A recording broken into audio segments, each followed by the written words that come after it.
Ice వద్దు నాన్న, sugar కావాలి. ఈ తాత ఇక్కడ ఫేమస్ అంట ఆత్రేయపురంలో. ఈ జ్యూస్ బండి ఎన్నో ఇయర్స్ నుంచి ఉంటుందంట, ఇక్కడ ఉన్న వాళ్ళు చెప్పారు. అండ్ ఈ తాత అయితే చాలా బాగా చేస్తాడంట ఆరెంజెస్. మేము ఇందాక వచ్చినప్పుడు ఈవినింగ్ అయితే చాలా మంది ఉన్నారు ఇక్కడ జ్యూస్ తాగారు. సో ఫేమస్ అంట ఆరెంజ్ జ్యూస్. మీరు ఎప్పుడన్నా ఆత్రేయపురం ఇటు సైడ్ వస్తే ఈ తాత బండి ఉంటుంది ఇక్కడ, గుర్తుపెట్టుకోండి లొకేషన్. ఇక్కడికి వచ్చి మీరు కూడా జ్యూస్ తాగండి.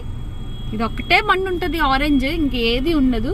సో మీరు ఈజీగా ఇక్కడికి వచ్చి జ్యూస్ తాగొచ్చు.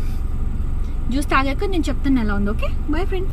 అదిగో రానే వచ్చేస్తుంది, ఆలస్యించిన ఆశాభంగం. మన జ్యూస్ వచ్చేసిందమ్మా. ఈ తమ్ముడు తీసుకొచ్చాడు, 40 అంట.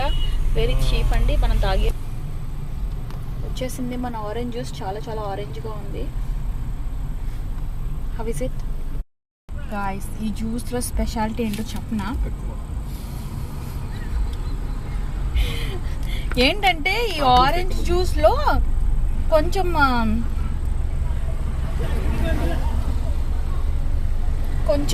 కారం, కొంచెం సాల్ట్ కూడా మిక్స్ చేశారు.